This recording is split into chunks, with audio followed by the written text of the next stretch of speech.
Hello, and welcome to I Hate Talking, a podcast about talking, including etymology, frustrating topics, current events, and other random subjects. I'm Adam. And I'm Steph. We are married, and we invite you into these discussions with us as we talk about the good and the bad of talking. We hope you enjoy today's episode.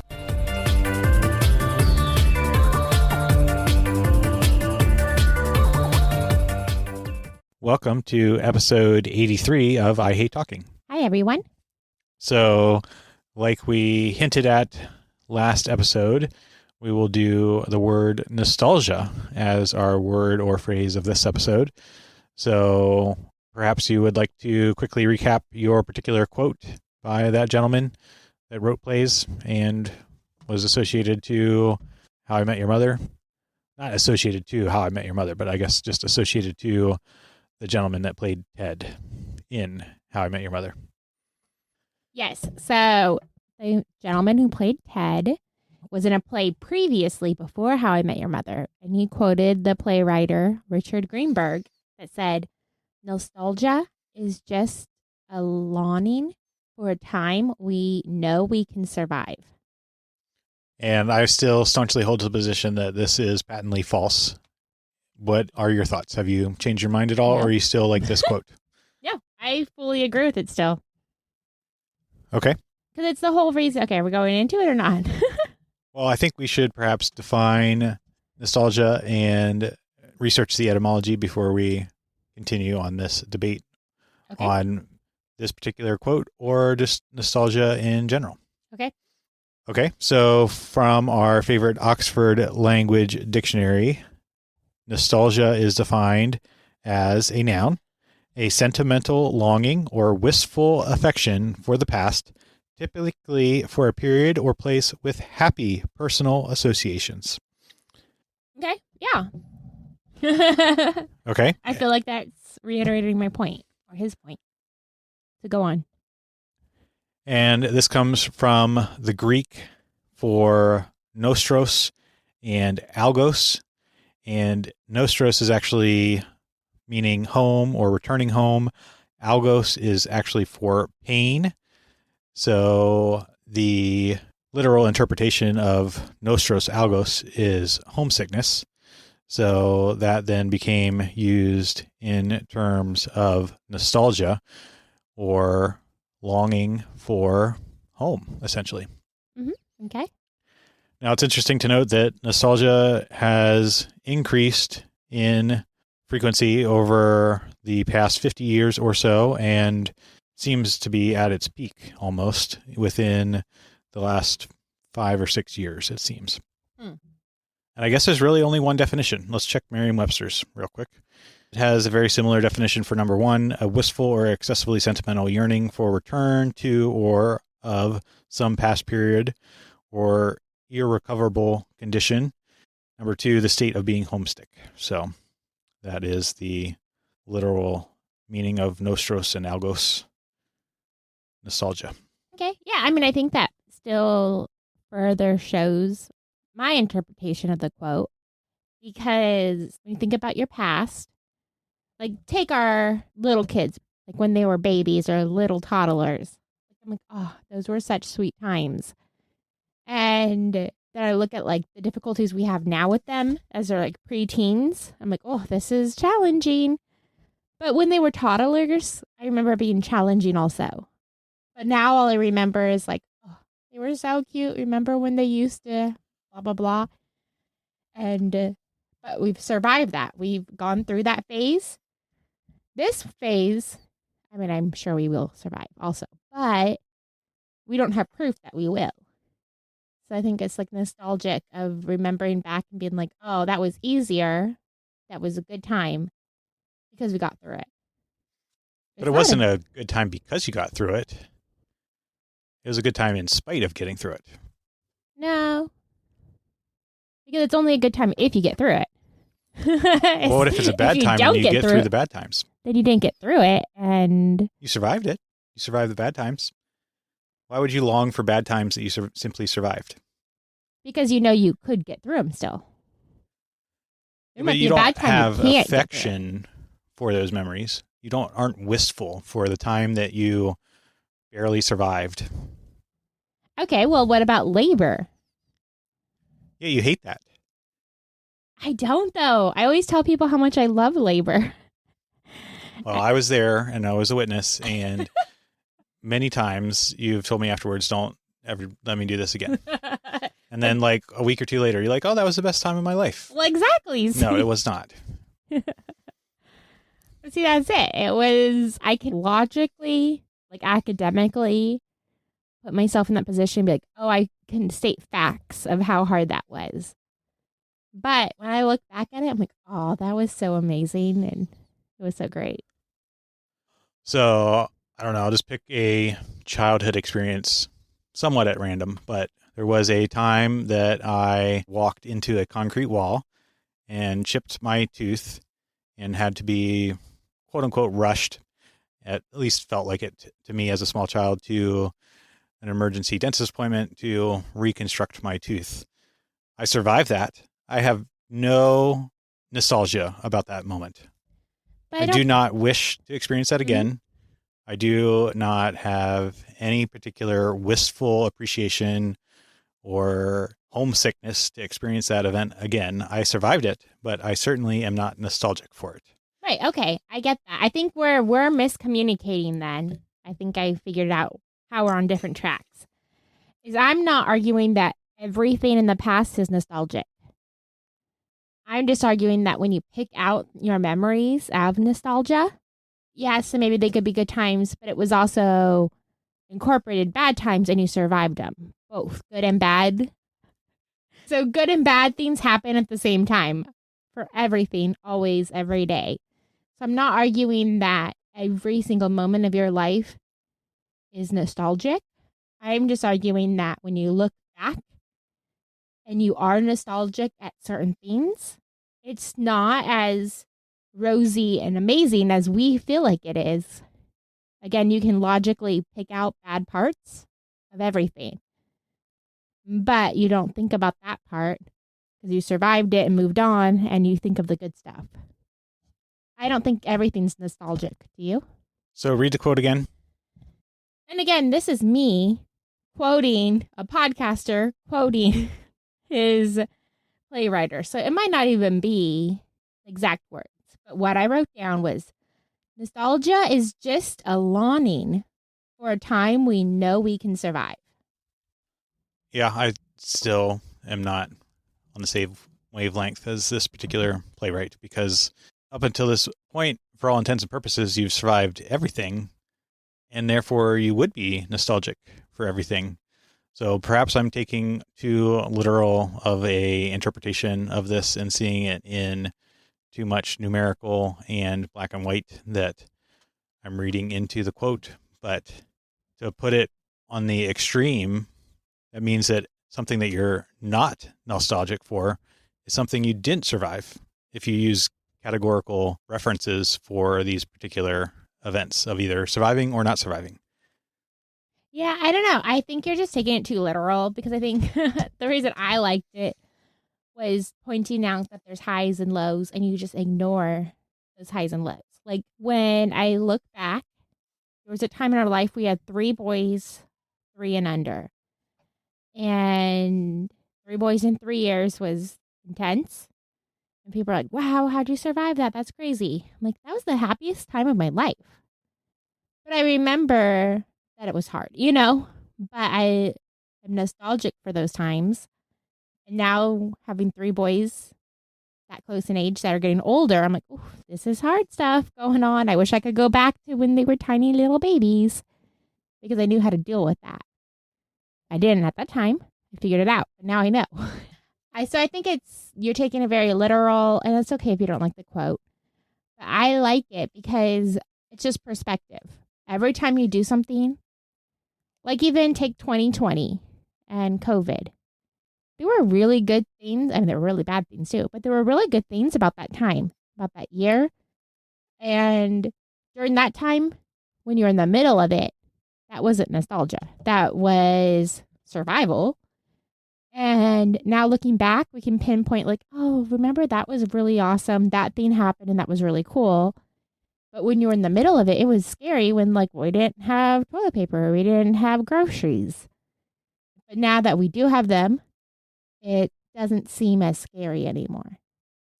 I suppose so. I am not nostalgic for 2020. There are certain things that maybe I would point out as high points or whatever, but I suppose that I don't necessarily disassociate all the chaos and uncertainty from those particular high points. So whenever I think of 2020, sure, there was less traffic on the road for those of us that still had to go into work, but I would not be able to, in my mind, disassociate that from all the things that were going on in the world. So I'm not nostalgic for that time period because I see it all as a package deal. But what if we relive 2020 or another pandemic that we don't know about? Which would you do? Would you relive that year, or would you rather do a different crisis? Well, a different crisis or a different pandemic? Different pandemic. And I can retain all the memories about the previous pandemic? Yeah. Then categorically, yes, I would choose the new one. You would choose the new one? Yeah, because I've already have a lot of learnings. Or are you saying that I can just magically go back in time and have all my knowledge about 2020 and live through it again? Right. And make different decisions? Yeah. Well, I guess that, because then you have like a superpower. But that's the way I think it is. It's like, because your memories sort of are a superpower, right? I mean, I guess if you go back in time and are able to change past events, now we're way off in imaginary land. So I don't think nostalgia would apply to 2020. Okay. I don't know if we still agree with what nostalgia is, though. So it's interesting to note, as I was reflecting on nostalgia for preparation for this episode, is that I personally don't think I am nostalgic for anything in my adult life. I think I am only nostalgic for my childhood. Why do you think that is?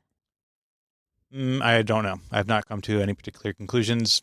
If I had to guess and give an answer, I would say probably because of the quote unquote lack of responsibility as a child, that those were, to use the turn of phrase, simpler times and did not have as many adult responsibilities. And therefore, that is something that I am wistfully attracted to and long for. Again, maybe we don't agree on the word nostalgic, but what about, aren't there times as an adult, like a holiday, a certain food, a certain vacation, that you look forward to or you look back on fondly and want to relive? The ones that come to mind in my adult life are ones that have been recreated from childhood memories and experiences. That's not, I mean, yeah, okay, I'm not trying to tell you what you think. So you would never, you don't look back fondly at the Granuela? I look back fondly at it, but it's not a nostalgic thing. Why not? Because I don't consider that home. So home is your family as a child? I think so, yes. See, I associate nostalgia with more of like a homecoming, not necessarily just a good memory. Like so much that, to use the literal meaning of nostalgia, that you are sick with the desire of that time period. Right. So would you in your head say that your kids will be nostalgic for this home or our traditions, but you do not share that nostalgia with them?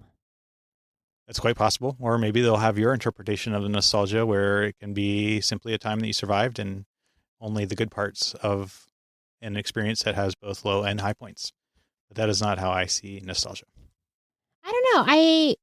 In 20 years, I want to relive this with you because I think you're going to be nostalgic for like our kids being little. And then our grandkids are going to come over and you're going to be like, oh, remember when I used to wrestle? Let's get out the mats and I'm going to wrestle with them. Yes, that is quite possible. But that is all theory. And I'm trying to grasp for a moment since my 13th birthday that I would consider as like a nostalgic moment. I can't really think of one where it sort of engenders the emotional feeling of something from my childhood. But it doesn't have to be from your childhood. No, it does not. I guess nostalgia does not patently need to be from childhood, but that is how I personally experience nostalgia. And that could also be a reason that we don't align on this particular quote or interpret it the same way. Right, because kids survive everything. They don't know. They just run out and the bus doesn't hit them and they're oblivious. Well, if you survive the bus hitting you, then you'll be nostalgic for that moment that the bus hit you. Yeah, unless you don't know the bus almost hit. No. That's what I'm saying. The bus, you don't know, a kid doesn't know that they almost got hit. Their parents, like, having a heart attack. But... Right, or they actually get hit by the bus, survive, and then they wish they could go back to that moment because they're nostalgic for that moment that they survived. So... I'm just pointing out how ridiculous this quote is. That if you survive something, that you would want to wish to experience it again. I think the argument is that you survive everything you have a memory of. Well, I suppose so. You probably even survive things you don't have memories of. Yeah, but you're not nostalgic for those. Because you don't have a memory of it? How can you be? Because you survived.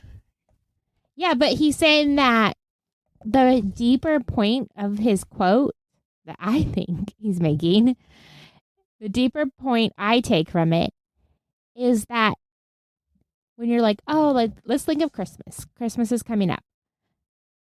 It doesn't have to be perfect. You don't have to have a billion presents under the tree, cookies every night, everything perfectly done to be nostalgic for that day and that holiday. It's a living experience that you look back and you go, oh, that was a good time. Old people, other people always look back at the good times are always the past. They never, there's an Office quote, right? Where Andy's like, I wish you knew you were living in the good times when you were living in them. Right? And so I think that's the point is life every day is hard and you just keep going. But when you look back, you're like, oh, actually, maybe that wasn't as hard. Or look, I survived. That's awesome. I suppose so, but not getting to the same conclusion. I don't know. I think I'm sad for you. Let's talk about this. That you're not nostalgic for anything in the last 25, 30 years. Because... But let me clarify. I do have good memories and highlights and low points as well, but very good memories throughout those 30 years, but not necessarily something that I wish I could return home to or wistfully have an emotional effect from. I think that's, I don't know. You don't think that's sad? What am I doing wrong that doesn't allow you then to have an emotional moment about our lives ever? See, I think we're all still conflating emotional, happy memories with like this homesickness, nostalgia idea. Because I think nostalgia is more narrowly defined than just a happy memory. Do we need to read Oxford language again? Sure, you can look it up. And in the process of that, I want to hear your top 3 best, like obviously not in detail, but your top 3 memories that come to your mind instantly in life. Like your highlight reel, your 3 best things. Go. The 3 best things that I'm nostalgic for, or like... No, just like your 3 best memories that pop in your head instantly. You're taking too long. Go. Eating Swedish fish at the laundromat. Okay. Having Thanksgiving dinner. When? With, see, again, it would be as a child with like aunts and uncles and parents and siblings. Okay. That's 2. I mean, the Grand Wailea was good. That one you probably already have pre-programmed into me since you mentioned that earlier. But right. Now that's 1. I don't that's know. The 3rd. Okay. In no way am I trying to diminish your childhood because I'm glad you have such great memories. But I wonder if you're almost, this sounds harsh, so don't take it the way it sounds, almost wasting your adult life then. If the only great memories you have are below the age of 13. You're putting words in my mouth. I'm not saying great memories. I'm saying nostalgia. No, but I asked you what your 3 best memories were. Go. And that's okay if they're 2 were of childhood. That's fine. But I'm just saying, like, if those are the best memories, I don't know, maybe we should do something different that have your adult life have good memories. I see. So what are your top 3 then? The Gran Huela, Mexico when we were in La Paz, and the birth of our first kid. There you go. Those are good. For sure. Top, like, boom, boom, boom. Those all even happened in the same 2-year period, maybe? 3-year period? I guess 3 years. That was a good 3 years. There you go. So just to review the definition, a sentimental longing or wistful affection for the past, typically for a period or place with happy personal associations. So are you putting a lot of emphasis on the place then? Period and place, yes. Or period, you're saying like it has to be a year or a season? Correct. Or I think it could be like a day, an event. No, it's a period. This is again, maybe this is also a nuance, is that it is not a single day. A period of time is typically an indeterminate, extended length of time. Well, we have to define period in I guess so. While we do that, time. I guess so. While we do that, have we talked about our La Paz trip yet on here? I don't think so. Okay. So just to recap it, because again, this was amazing. And this totally should be nostalgia because we survived it. We were young, early 20s, and went to Cabo on vacation. And then you decided you wanted to go to La Paz. You wanted to rent a car and drive to La Paz. It was maybe 2-3 hour drive from the resort. We stayed at a hotel there. Are we going into this? I thought we were trying to figure out what a period is. Yeah, I'm giving this while you're looking at it. Okay, I had it. Yes, I'm ready. No, but I'm further emphasizing. Okay. Why La Paz is a period of time. And then you can prove me wrong if you think so from your research. And we stayed at a hotel there. We wanted to go snorkeling. The front desk guy was like, hey, my cousin owns a boat and he does snorkeling. Like, great, here's a bunch of money.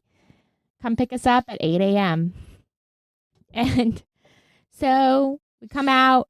He's not there. We asked the front desk guy in the morning. And he's like, you gave him money? Like, he's like, did he give you a receipt? We're like, no. He's like, oh my gosh. You could just tell he was like stupid white people. So eventually the guy shows up and we get on the boat. The police come over when we're on the boat about to take off and talk to him. We don't know what they're saying in Spanish. So we're sitting there and they're pointing to us and we're like, uh-oh, what's happening? The police leave and they go on another boat. The boat driver that we're with is like, I'm going to go get some Tecate. I'll be back. So we're still sitting there waiting. Like, that was weird. In the meantime, the police come back with the man arrested on another boat. And then we're like, what happened? So apparently the police wanted to commandeer our boat to go arrest this person. And he wouldn't let them because we were foreigners. And so yada, yada. And then we go out, kayak. We see like stingrays.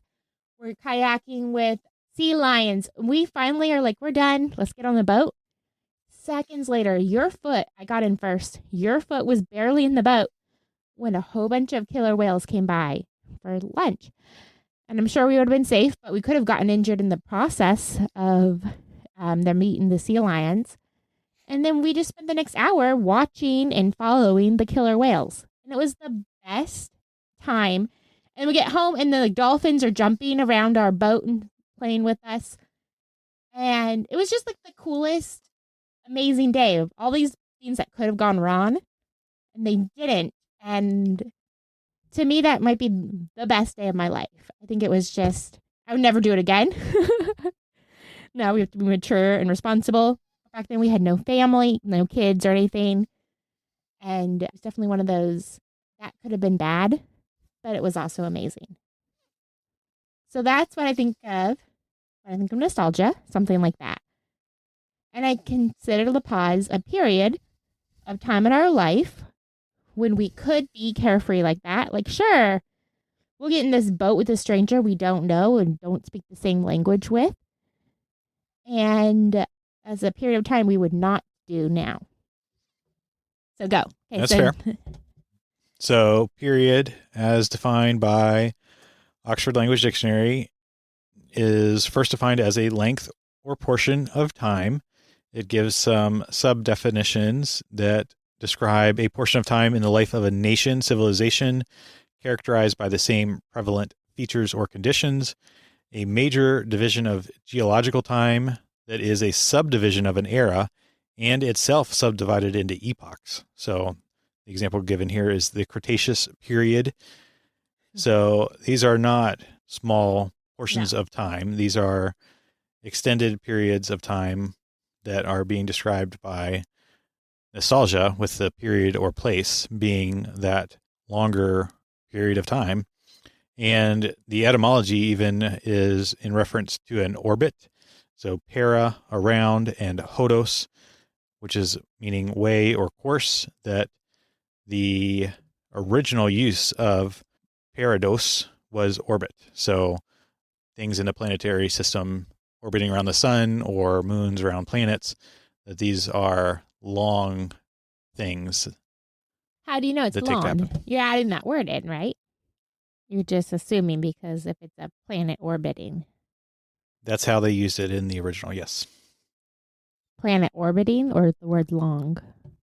Planet orbiting. Okay. I'm just saying, I think you're adding a little bit of your life. Well, it takes more than a day or a second. Maybe. Maybe. You're questioning planetary science now? Some planets travel quick. What They planet do. and what sun are you talking about? I think Mercury still takes 78 days to orbit the sun, right?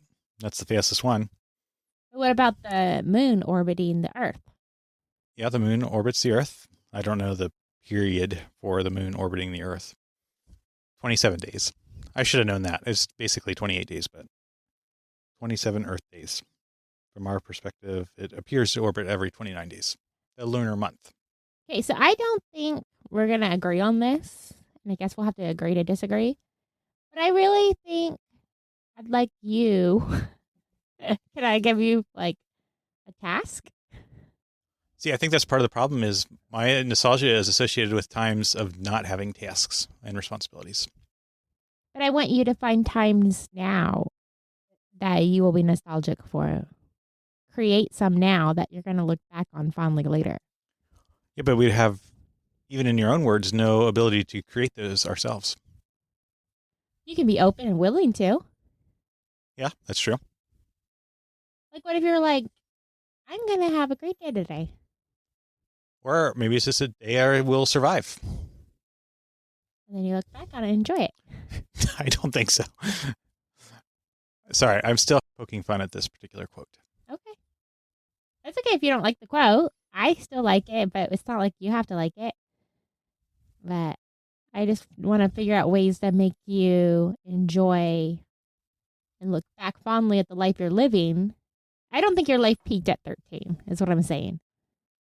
What if it did, though? Oh, that's a sad life then. Perhaps I think this also goes back to our fundamental differences on the purpose of life. I don't know. Maybe. Well, maybe that's something we can get into next time. So, an interesting conversation. Perhaps lots for me to personally reflect on. Less so for you, I suppose. No, I'll keep reflecting on it. You'll reflect on it? Okay. I think I'm just walking away a little sad for you. I see. Well, you, our listeners, will have to let us know if you feel sad for me too, or if you tend to agree or disagree with any of the particular thoughts on nostalgia. Mm-hmm. So from your friends at I Hate Talking, until next time, remember, it is only through talking that we begin the journey to understanding.